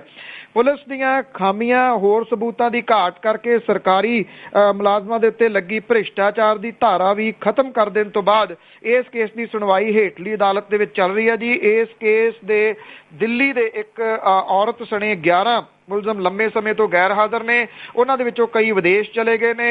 ਇਹ ਜਿਹੜੇ ਮੁਲਜ਼ਮ ਨੇ ਜੀ 50 ਲੱਖ ਰੁਪਏ ਦਾ ਬੌਂਡ ਭਰ ਕੇ ਅਦਾਲਤ ਦੀ ਮਨਜ਼ੂਰੀ ਦੇ ਨਾਲ ਵਿਦੇਸ਼ ਚਲੇ ਗਏ ਨੇ, ਪਰ ਵਾਪਸ ਨਹੀਂ ਪਰਤੇ। ਇਸ ਕੇਸ ਦੇ ਵਿੱਚ ਹੁਣ ਤੱਕ ਜਿਹੜਾ ਜੀ ਇਹਦਾ ਖਾਸ ਜਿਹੜਾ ਸੂਤਰਧਾਰ ਸੀਗਾ ਮੇਨ ASI ਸਤਪਾਲ ਸਿੰਘ ਸਣੇ 125 ਗਵਾਹਾਂ ਦੇ ਅਦਾਲਤ ਦੇ ਵਿੱਚ ਬਿਆਨ ਦਰਜ ਹੋ ਚੁੱਕੇ ਨੇ। ਇਸ ਕੇਸ ਦੇ ਵਿੱਚ ਪੁਲਿਸ ਦੇ 3 ਹੌਲਦਾਰ, ਚੰਡੀਗੜ੍ਹ ਦੀਆਂ 14 ਪ੍ਰਮੁੱਖ ਟਰੈਵਲ ਏਜੰਸੀਆਂ ਦੇ ਸੰਚਾਲਕ, 6 ਟਰੈਵਲ ਏਜੰਟ, ਖੇਤਰੀ ਪਾਸਪੋਰਟ ਦਫ਼ਤਰ, ਪੋਸਟਮੈਨ, ਸਿਵਲ ਸਰਜਨ ਦਫ਼ਤਰ, ਜਨਮ ਮੌਤ ਲਿਖਣ ਵਾਲਾ ਜਿਹੜਾ ਕਲਰਕ ਹੈ, ਉਹ ਸਾਰੇ ਦੇ ਸਾਰੇ ਇਸ ਕੇਸ ਦਾ ਸਾਹਮਣਾ ਜਿਹੜਾ ਜੀ ਉਹ ਕਰ ਰਹੇ ਨੇ। ਜਿਹੜੀ ਵਿਸ਼ੇਸ਼ ਜਾਂਚ ਟੀਮ ਹੈਗੀ ਜੀ, ਉਹਦੇ ਮੁਖੀ ਇਹ ਕਹਿੰਦੇ ਨੇ ਕਿ ਇਹ ਕੇਸ ਬਹੁਤ ਪੁਰਾਣਾ ਹੋ ਗਿਆ, ਇਸ ਕਰਕੇ ਉਹਨਾਂ ਨੂੰ ਕੋਈ ਪੁਖਤਾ ਜਾਣਕਾਰੀ ਇਹਦੀ ਹੈ ਨਹੀਂ ਕਿ ਇਹ ਕੇਸ ਕੀ ਆ। ਸੋ ਜਿੱਥੋਂ ਤੁਸੀਂ ਅੰਦਾਜ਼ਾ ਲਾ ਸਕਦੇ ਹੋ ਕਿ ਜਿਹੜੀ ਟੀਮ ਹੈ ਉਹਦੇ ਮੁਖੀ ਕਹਿ ਰਹੇ ਨੇ ਕਿ ਕੇਸ ਪੁਰਾਣਾ ਹੋ ਗਿਆ। ਹੁਣ ਮੇਰੇ ਕੋਲੇ ਜਾਣਕਾਰੀ ਚੇਤਾ ਨਹੀਂਗਾ ਕਿ ਉਦੋਂ ਕੀ ਕੁਝ ਹੋਇਆ ਸੀਗਾ ਕਿ ਇਸ ਕੇਸ ਦਾ ਕੀ ਜਿਹੜਾ ਜੀ ਉਹ ਬਣ ਸਕਦਾ। ਹਾਂ, ਇਹਨਾਂ ਜ਼ਰੂਰ ਹੈ ਕਿ ਜਿਹੜੇ ਇਹ ਪਾਸਪੋਰਟ ਬਣੇ ਸਮੇਂ-ਸਮੇਂ ਤੇ ਜਦੋਂ ਉਹ ਇੱਥੇ ਭਾਰਤ ਦੇ ਵਿੱਚ ਆਉਂਦੇ ਨੇ ਤਾਂ ਉਹਨਾਂ ਨੂੰ ਗ੍ਰਿਫਤਾਰ ਜਿਹੜਾ ਜੀ ਉਹ ਕਰ ਲਿਆ ਜਾਂਦਾ ਹੈ। ਕੁਝ ਸਮੇਂ ਦੀ ਖੱਜਲ ਖਵਾਰੀ ਜਿਹੜੀ ਹੈ ਜੀ ਉਹਨਾਂ ਲੋਕਾਂ ਨੂੰ ਜ਼ਰੂਰ ਹੋ ਰਹੀ ਹੈ ਜਿਨ੍ਹਾਂ ਨੇ ਪਾਸਪੋਰਟ ਬਣਾਏ ਸੀਗੇ। ਹਾਂਜੀ, ਤੇ ਪੈਸੇ ਲਏ ਜਿਨ੍ਹਾਂ ਨੇ ਉਹ ਪੈਸੇ ਲੈ ਕੇ ਬੈਠ ਗਏ। ਤੇ ਅੱਗੇ ਆਪਾਂ ਆਮ ਆਦਮੀ ਪਾਰਟੀ ਦੀ ਗੱਲ ਕਰੀਏ, ਉਹਨਾਂ ਨੇ ਬਾਗੀਆਂ ਦੇ ਖਿਲਾਫ ਮੋਰਚਾ ਖੋਲਿਆ। ਐਕਚੁਅਲੀ ਜੀ ਜਿਹੜੇ ਇੱਕ ਹਸਬੈਂਡ ਵਾਈਫ ਨੇ ਦੋਸ਼ ਜਿਹੜੇ ਲਾਏ ਸੀਗੇ ਇੱਥੇ ਚੰਡੀਗੜ੍ਹ ਦੇ ਵਿੱਚ ਪ੍ਰੈਸ ਕਾਨਫਰੰਸ ਕਰਕੇ, ਇਹ ਸਵਰਾਜ ਵਾਲੇ ਜਿਹੜੇ ਪ੍ਰੋਫੈਸਰ ਮਨਜੀਤ ਸਿੰਘ ਤੇ ਕਿੰਗਰਾ ਹੋਰੀ ਜਿਹੜੇ ਉਹਨਾਂ ਨੂੰ ਪ੍ਰੈਸ ਕਾਨਫਰੰਸ ਦੇ ਵਿੱਚ ਲੈ ਕੇ ਆਏ ਸੀਗੇ ਕਿ 50 ਲੱਖ ਰੁਪਈਆ ਜਿਹੜਾ ਜੀ ਉਹਨਾਂ ਤੋਂ ਮੰਗਿਆ ਗਿਆ ਸੰਜੇ ਸਿੰਘ ਤੇ ਦੁਰਗੇਸ਼ ਪਾਠਕ ਨੇ। ਜਦੋਂ ਸਬੂਤ ਪੁੱਛੇ ਗਏ ਤੇ ਉਹਨਾਂ ਨੇ ਇਹ ਕਿਹਾ ਸੀਗਾ ਕਿ ਸਬੂਤ ਉਹਨਾਂ ਦੇ ਕੋਲੇ ਜਿਹੜਾ ਜੀ ਉਹ ਕੋਈ ਨਹੀਂ ਹੈਗਾ। ਹੁਣ ਆਮ ਆਦਮੀ ਪਾਰਟੀ ਨੇ ਜਿਹੜਾ ਜੀ ਇਹਦੇ ਉੱਤੇ ਮੋੜਵਾਂ ਵਾਰ ਜਿਹੜਾ ਉਹ ਕੀਤਾ। ਕਾਨੂੰਨੀ ਸੈੱਲ ਦੇ ਚੇਅਰਮੈਨ ਜਿਹੜੇ ਨੇ ਹਿੰਮਤ ਸਿੰਘ ਸ਼ੇਰਗਿੱਲ ਤੇ ਸ਼ਿਕਾਇਤ ਨਿਵਾਰਨ ਸੈੱਲ ਦੇ ਮੁਖੀ ਜਸਬੀਰ ਸਿੰਘ ਬੀਰ ਜਿਹੜੇ ਕਿ ਸਾਬਕਾ IAS ਆਫੀਸਰ ਨੇ, ਉਹਨਾਂ ਨੇ ਪ੍ਰੈਸ ਕਾਨਫਰੰਸ ਕਰਕੇ ਇਹ ਕਿਹਾ ਕਿ ਕੌਮੀ ਕੌਂਸਲ ਦੇ ਮੈਂਬਰ ਜਿਹੜੇ ਨੇ ਪਵਿੱਤਰ ਸਿੰਘ ਤੇ ਉਹਦੀ ਘਰਵਾਲੀ ਜਿਹੜੀ ਆ ਜੀ ਉਹਨੂੰ ਫਲੋਰ ਤੋਂ ਟਿਕਟ ਨਾ ਮਿਲਣ ਕਰਕੇ ਉਹਨੇ ਅਜਿਹੇ ਮਨਘੜਤ ਜਿਹੜੇ ਦੋਸ਼ ਨੇ ਉਹ ਲਾਏ ਨੇ। ਪਾਰਟੀ ਨੇ ਇਹ ਕਿਹਾ ਕਿ ਇਹਦੇ ਵਿਰੁੱਧ ਮਾਣਹਾਨੀ ਦਾ ਕੇਸ ਪਾਉਣ ਸਣੇ ਪਾਰਟੀ ਦੇ ਵਿੱਚੋਂ ਕੱਢਣ ਦਾ ਨੋਟਿਸ ਵੀ ਜਿਹੜਾ ਜੀ ਉਹ ਦੇ ਦਿੱਤਾ। ਉਹਨਾਂ ਨੇ ਇਹ ਵੀ ਕਿਹਾ ਕਿ ਕੁਝ ਹੋਰ ਆਗੂ ਨੇ ਜਿਨ੍ਹਾਂ ਵੱਲੋਂ ਇੱਕ ਸਾਜ਼ਿਸ਼ ਦੇ ਤਹਿਤ ਪਾਰਟੀ ਨੂੰ ਬਦਨਾਮ ਕਰਨ ਦੇ ਵਾਸਤੇ ਦੋਸ਼ ਜਿਹੜੇ ਆ ਉਹ ਲਾਏ ਜਾ ਰਹੇ ਨੇ, ਉਹਨਾਂ ਦੇ ਖਿਲਾਫ ਵੀ ਇਸੇ ਤਰੀਕੇ ਦੇ ਨਾਲ ਨਜਿੱਠਿਆ ਜਿਹੜਾ ਜੀ ਉਹ ਜਾਊਗਾ। ਆਮ ਆਦਮੀ ਪਾਰਟੀ ਤੇ ਰਾਜ ਸਭਾ ਤੋਂ ਅਸਤੀਫਾ ਦੇ ਚੁੱਕੇ ਜਿਹੜੇ ਨੇ ਜੀ ਨਵਜੋਤ ਸਿੰਘ ਸਿੱਧੂ ਵਾਲੇ ਮਾਮਲੇ ਦੇ ਵਿੱਚ ਉਹਨਾਂ ਨੇ ਕਿਹਾ ਕਿ ਉਹ ਇਸ ਦੇ ਉੱਤੇ ਕੋਈ ਵੀ ਗੱਲਬਾਤ ਜਿਹੜੀ ਹੈ ਜੀ ਉਹ ਨਹੀਂ ਕਰਨਗੇ। ਜਿਹੜੀ ਨਵੀਂ ਲਿਸਟ ਹੁਣ ਆਈ ਹੈ ਜੀ 13 ਬੰਦਿਆਂ ਦੀ, ਇਦੋਂ ਬਾਅਦ ਵੀ ਕੁਝ ਥਾਵਾਂ ਤੋਂ ਜਿਹੜੀਆਂ ਜੀ ਉਹ ਬਾਗੀ ਸੁਰਾਂ ਆ ਰਹੀਆਂ ਨੇ। ਖਾਸ ਤੌਰ ਦੇ ਉੱਤੇ ਅਮਲੋਹ ਤੋਂ ਜਿਹੜੀ ਗੁਰਪ੍ਰੀਤ ਸਿੰਘ ਭੱਟੀ ਹੋਰਾਂ ਨੂੰ ਟਿਕਟ ਦਿੱਤੀ ਗਈ ਆ, ਉਹਦੇ ਉੱਤੇ ਵੀ ਜਿਹੜੇ ਬਾਗੀ ਨੇ ਉਹਨਾਂ ਦੇ ਉੱਤੇ ਕਿਵੇਂ ਸ਼ਿਕੰਜਾ ਜਿਹੜਾ ਜੀ ਉਹ ਪਾਰਟੀ ਕੱਸੂਗੀ, ਇਹ ਵੇਖਣ ਵਾਲੀ ਜਿਹੜੀ ਆ ਜੀ ਉਹ ਗੱਲ ਰਹੂਗੀ ਕਿਉਂਕਿ ਅਜੇ ਟਿਕਟਾਂ ਇੱਕੋ ਪਾਰਟੀ ਨੇ ਦਿੱਤੀਆਂ ਨੇ ਤੇ ਬਾਗੀ ਸੁਰਾਂ ਵੀ ਉਹਦੇ ਵਿੱਚ ਨੇ। ਬਾਕੀ ਜਿਹੜੀਆਂ ਪਾਰਟੀਆਂ ਨੇ ਉਹ ਵੀ ਇਸ ਗੱਲ ਨੂੰ ਲੈ ਕੇ ਡਾਢੀਆਂ ਫਿਕਰਮੰਦ ਨੇ ਕਿ ਬਗਾਵਤ ਜਿਹੜੀ ਹੋਊਗੀ ਉਹਨੂੰ ਕਿਹੜੇ ਤਰੀਕੇ ਦੇ ਨਾਲ ਉਹ ਨਜਿੱਠਣਗੀਆਂ। ਬਿਲਕੁਲ ਜੀ, ਬਗਾਵਤ ਤਾਂ ਸਾਰਿਆਂ ਦੇ ਵਿੱਚ ਹੋਊਗੀ। ਤੇ ਅੱਗੇ ਆਪਾਂ ਪੰਜਾਬ ਸਰਕਾਰ ਦੇ ਖਜ਼ਾਨੇ ਨੂੰ ਰਗੜੇ ਲਾਏ ਜੀ। ਜੀ ਇਹ ਜਿਹੜੇ ਸਰਕਾਰੀ ਇਸ਼ਤਿਹਾਰ ਨੇ ਜੀ, ਸਰਕਾਰੀ ਪ੍ਰਚਾਰ ਹੈ, ਉਹਨੇ ਕਰੋੜਾਂ ਰੁਪਏ ਦੇ ਬਿੱਲ ਜਿਹੜੇ ਖਜ਼ਾਨੇ ਦੇ ਉੱਤੇ ਬੋਝ ਬਣਾਤੇ ਆ ਜੀ। ਪੰਜਾਬ ਸਰਕਾਰ ਨੇ ਸ਼ਹੀਦੀ ਸਮਾਗਮ ਕਰਾ ਕੇ ਵਾਹ ਜਿਹੜੀ ਉਹ ਖੱਟੀ, ਲੱਖਾਂ ਰੁਪਏ ਦੀ ਅਦਾਇਗੀ ਅਜੇ ਤੱਕ ਨਹੀਂ ਕੀਤੀ। ਮਸ਼ਹੂਰੀ ਸਮਾਗਮਾਂ ਤੇ ਬਰਸੀ ਸਮਾਗਮਾਂ ਤੇ ਖਰਚੇ ਕਰੋੜਾਂ ਰੁਪਈਆਂ ਦੇ ਬਿੱਲਾਂ ਦੀ ਅਦਾਇਗੀ ਨੂੰ ਹੁਣ ਕਾਰੋਬਾਰੀ ਅਦਾਰੇ ਜਿਹੜੇ ਆ ਉਹ ਉਡੀਕ ਰਹੇ ਆ। ਮੁੱਖ ਮੰਤਰੀ ਤੇ ਉਪ ਮੁੱਖ ਮੰਤਰੀ ਦੇ ਦੋ ਸਲਾਹਕਾਰਾਂ ਦੇ ਸਾਲ 14-15 ਦੇ 71,000 ਦੇ ਟੀਏ ਬਿੱਲਾਂ ਦੀ ਅਦਾਇਗੀ ਵੀ ਨਹੀਂ ਹੋ ਸਕੀ। ਸੂਚਨਾ ਤੇ ਲੋਕ ਸੰਪਰਕ ਨੂੰ ਇਸ ਵੇਲੇ ਵਿੱਤੀ ਸੰਕਟ ਦਾ ਸਾਹਮਣਾ ਕਰਨਾ ਪੈ ਰਿਹਾ। ਅਗਸਤ 16 ਦੇ ਪਹਿਲੇ ਹਫ਼ਤੇ ਦੇ ਜਿਹੜੇ ਵੇਰਵੇ ਨੇ ਉਹਦੇ ਮੁਤਾਬਕ ਪੰਜਾਬ ਸਰਕਾਰ ਦੇ ਵੱਲੋਂ 14 ਤੇ 15 ਦੇ ਵਿੱਚ ਹਰਚੰਦ ਸਿੰਘ ਲੌਂਗੋਵਾਲ ਹੋਰਾਂ ਦੀ ਬਰਸੀ ਦੇ ਮੌਕੇ ਕੀਤੇ ਗਏ ਰਾਜ ਪੱਧਰੀ ਸਮਾਗਮ ਦੇ ਕੋਈ 4,38,000 ਰੁਪਏ ਦੇ ਬਕਾਏ ਅਜੇ ਵੀ ਕਲੀਅਰ ਨਹੀਂ ਕੀਤੇ ਗਏ। ਕਰਨੈਲ ਸਿੰਘ ਈਸੜੂ ਦੇ ਰਾਜ ਪੱਧਰੀ ਸਮਾਗਮਾਂ ਦਾ ਖਰਚਾ ਉਹ ਕੋਈ 6.5 ਲੱਖ ਰੁਪਏ ਇੱਕ ਸਾਲ ਤੋਂ ਜਿਹੜਾ ਜੀ ਉਹ ਖਜ਼ਾਨੇ ਦੇ ਵਿੱਚ ਫਸਿਆ ਹੋਇਆ। ਸ਼ਹੀਦ ਕਰਤਾਰ ਸਿੰਘ ਸਰਾਭਾ ਦੇ 16 ਨਵੰਬਰ 15 ਨੂੰ ਕੀਤੇ ਗਏ ਰਾਜ ਪੱਧਰੀ ਸਮਾਗਮ ਤੇ ਖਰਚ ਆਏ 4 ਲੱਖ ਰੁਪਏ ਦੀ ਅਦਾਇਗੀ ਜਿਹੜੀ ਹੈ ਜੀ ਅਜੇ ਤੱਕ ਨਹੀਂ ਹੋਈ। ਅੰਮ੍ਰਿਤਸਰ ਦੇ ਵਿੱਚ ਮਦਨ ਲਾਲ ਢੀਂਗਰਾ ਹੋਰਾਂ ਦੇ ਜਿਹੜੇ ਕਿਰਾਏ ਸਮਾਗਮ ਦੇ ਉੱਤੇ ਜਿਹੜੇ ਹਜ਼ਾਰਾਂ ਰੁਪਏ ਦੇ ਬਿੱਲ ਅਜੇ ਵੀ 1 ਸਾਲ ਤੋਂ ਬਕਾਇਆ ਖੜੇ ਨੇ। ਮਾਸਟਰ ਤਾਰਾ ਸਿੰਘ ਹੋਰਾਂ ਦੇ ਜਿਹੜੇ ਸਮਾਗਮ ਕਰਾਏ ਗਏ ਸੀ ਉਹਦੇ ਵੀ ਲੱਖਾਂ ਰੁਪਏ ਦੇ ਬਿੱਲ ਜਿਹੜੇ ਆ ਜੀ ਉਹ ਅਜੇ ਵੀ ਖੜੇ ਨੇ। ਵੱਖ-ਵੱਖ ਥਾਵਾਂ ਦੇ ਉੱਤੇ ਇੱਥੋਂ ਤੱਕ ਕਿ ਗੁਰਚਰਨ ਸਿੰਘ ਟੌੜਾ ਹੋਰਾਂ ਦਾ ਜਿਹੜਾ 1 ਅਪ੍ਰੈਲ 16 ਨੂੰ ਸਮਾਗਮ ਕਰਾਇਆ ਗਿਆ ਸੀਗਾ ਜੀ, ਇਹਦਾ ਕੋਈ 1.5 ਲੱਖ ਰੁਪਏ ਤੋਂ ਉੱਪਰ ਦਾ ਜਿਹੜਾ ਜੀ ਬਿੱਲ ਅਜੇ ਵੀ ਜਿਹੜੇ ਉਹ ਖੜੇ ਨੇ, ਉਹ ਜਿਹੜੇ ਦਿੱਤੇ ਨਹੀਂ ਗਏ। ਸਰਕਾਰੀ ਮਸ਼ਹੂਰੀ ਦੇ ਖਾਤਰ ਵਿਦੇਸ਼ੀ ਅਖਬਾਰਾਂ ਦੇ ਵਿੱਚ ਦਿੱਤੇ ਗਏ ਇਸ਼ਤਿਹਾਰਾਂ ਦੇ 43 ਲੱਖ ਰੁਪਏ ਦੇ ਬਿੱਲ ਪੈਂਡਿੰਗ ਨੇ। ਮਹਿਕਮਾ ਕਹਿੰਦਾ ਪ੍ਰਵਾਸੀ ਅਖਬਾਰਾਂ ਤੋਂ ਬਿੱਲ ਹੀ ਨਹੀਂ ਮਿਲੇ ਸਾਨੂੰ। ਇਲੈਕਟ੍ਰੋਨਿਕ ਮੀਡੀਆ ਦੇ ਉੱਤੇ 43 ਲੱਖ ਰੁਪਏ, ਪ੍ਰਿੰਟ ਮੀਡੀਆ ਦੇ ਡਿਸਪਲੇ ਇਸ਼ਤਿਹਾਰਾਂ ਤੇ 2.25 ਕਰੋੜ ਰੁਪਏ ਬਿੱਲਾਂ ਦੀ ਅਦਾਇਗੀ ਜਿਹੜੀ ਆ ਜੀ ਉਹ ਨਹੀਂ ਹੋਈ। ਅਕਤੂਬਰ 15 ਦੇ ਵਿੱਚ ਪੰਜਾਬ ਪ੍ਰੋਗਰੈਸਿਵ ਇਨਵੈਸਟਰ ਸੰਮੇਲਨ ਦੇ ਪ੍ਰਚਾਰ ਦੇ ਵਾਸਤੇ ਮੋਗਾ, ਪਠਾਨਕੋਟ, ਕਪੂਰਥਲਾ ਦੀਆਂ ਫਰਮਾਂ ਦੇ 2.25 ਲੱਖ ਰੁਪਏ ਫਲੈਕਸਾਂ ਦੇ ਜਿਹੜੇ ਆ ਜੀ ਉਹ ਅਜੇ ਵੀ ਖੜੇ ਨੇ। ਜਿਹੜਾ ਲੋਕ ਸੰਪਰਕ ਵਿਭਾਗ ਹੈ ਉਹਦੇ ਜਿਹੜੇ ਡਾਇਰੈਕਟਰ ਹੈ ਉਹ ਇਸ ਉਹਦੇ ਉੱਤੇ ਕੋਈ ਵੀ ਜਵਾਬ ਜਿਹੜਾ ਜੀ ਉਹ ਦੇਣ ਦੇ ਵਾਸਤੇ ਤਿਆਰ ਨਹੀਂ ਗਏ। ਇਹ ਸਾਰਾ ਕੁੱਲ ਮਿਲਾ ਕੇ ਕਰੋੜਾਂ ਰੁਪਈਆ ਜਿਹੜਾ ਜੀ ਉਹ ਬਣਦਾ ਹੈ। ਸ਼ਾਇਦ ਇਸ ਵਾਸਤੇ ਛੱਡ ਦਿੱਤਾ ਗਿਆ ਕਿ ਜਦੋਂ ਅਗਲੀ ਸਰਕਾਰ ਆਊਗੀ ਉਹ ਆ ਕੇ ਦੇਖੂਗੀ ਕਿ ਇਹਦਾ ਕੀ ਕਰਨਾ ਤੇ ਕਿਵੇਂ ਜਿਹੜਾ ਜੀ ਉਹ ਕਰਨਾ। ਸੋ ਇਹ ਜਿਹੜੀ ਇਸ਼ਤਿਹਾਰਬਾਜ਼ੀ ਹੈ ਜੀ, ਜਿਹੜੀਆਂ ਵੈਨਾਂ ਤੇ ਦੂਜੇ ਤੀਜੇ, ਅਜੇ ਉਹਨਾਂ ਦੇ ਖਰਚਿਆਂ ਦਾ ਹਿਸਾਬ ਕਿਤਾਬ ਸਾਹਮਣੇ ਆਉਣਾ ਬਾਕੀ ਹੈ ਜੀ। ਅੱਜ ਹੀ ਤੇ ਆਸ ਵੀ ਨਹੀਂ ਕਿ ਕੁਛ ਹੋਊਗਾ। ਤੇ ਅੱਗੇ ਜੀ ਅੱਜ ਨਵਾਂ ਕਿ ਮੰਤਰੀ ਗਿਆ ਸੀ ਰੀਓ ਦੇ ਵੱਲ, ਸਾਡਾ ਥਾਪੀ ਗਿਆ ਉਹ ਦੇਣ ਖਿਡਾਰੀਆਂ ਨੂੰ। ਮੰਤਰੀ ਗਿਆ ਸੀ ਰੀਓ ਦੇ ਵੱਲ, ਸਾਡਾ ਥਾਪੀ ਗਿਆ ਉਹ ਦੇਣ ਖਿਡਾਰੀਆਂ ਨੂੰ। ਆਦਤ ਉੱਥੇ ਵੀ ਕਾਇਮ ਸੀ ਹਿੰਦ ਵਾਲੀ, ਜਾ ਕੇ ਭੁੱਲ ਗਿਆ ਸੀ ਹੱਦਾਂ ਸਾਰੀਆਂ ਨੂੰ। ਜਿੱਧਰ ਜਾਂਦਾ ਉਹ ਹੁੰਦਾ ਸੀ ਮੈਚ, ਮੌਕੇ ਲੈ ਕੇ ਜਾਂਦਾ ਸੀ ਨਾਲ ਦਰਬਾਰੀਆਂ ਨੂੰ। ਕੀਤਾ ਫਿਕਰ ਨਹੀਂ ਮਿਲੀ ਚੇਤਾਵਨੀ ਦਾ, ਲੱਗਾ ਰਿਹਾ ਨਿਭਾਉਣ ਉਹ ਯਾਰੀਆਂ ਨੂੰ। ਸਖਤੀ ਲੱਗੀ ਜਾਂ ਹੋਣ ਤਾਂ ਉੱਠ ਤੁਰਿਆ, ਅਕਸ ਉੱਤੇ ਉਹ ਦਾਗ ਲਵਾ ਗਿਆ ਈ। ਸਖਤੀ ਲੱਗੀ ਜਾਂ ਹੋਣ ਤਾਂ ਉੱਠ ਤੁਰਿਆ, ਅਕਸ ਉੱਤੇ ਉਹ ਦਾਗ ਲਵਾ ਗਿਆ ਈ। ਗਿਆ ਦੌੜਿਆ ਗਿਣਨ ਲਈ ਮੈਡਲਾਂ ਨੂੰ, ਬੁੱਧੂ ਵਾਂਗ ਹੁਣ ਲੌਟ ਕੇ ਆ ਗਿਆ ਜੀ। ਥੈਂਕ ਯੂ ਜੀ, ਬਹੁਤ ਧੰਨਵਾਦ। ਮਿਹਰਬਾਨੀ ਜੀ, ਧੰਨਵਾਦ ਜੀ, ਸਤਿ ਸ਼੍ਰੀ ਅਕਾਲ ਜੀ। ਸਰੋਤਿਓ, ਇਹ ਸਨ ਬਲਤੇਜ ਪੰਨੂ ਜੋ ਸਾਡੇ ਨਾਲ ਜੁੜਦੇ ਨੇ ਤੇ ਦੱਸਦੇ ਨੇ ਕਿ ਅਖਬਾਰਾਂ ਦੀਆਂ ਸੁਰਖੀਆਂ ਕੀ ਕਹਿੰਦੀਆਂ ਨੇ। ਹੁਣ ਬਲਵਿੰਦਰ ਕੌਰ ਵੱਲੋਂ ਵੀ ਅਗਲੇ ਬੁਲਟਨ ਤੱਕ ਆਪ ਸਭ ਨੂੰ ਹੀ ਪਿਆਰ ਭਰੀ ਸਤਿ ਸ਼੍ਰੀ ਅਕਾਲ।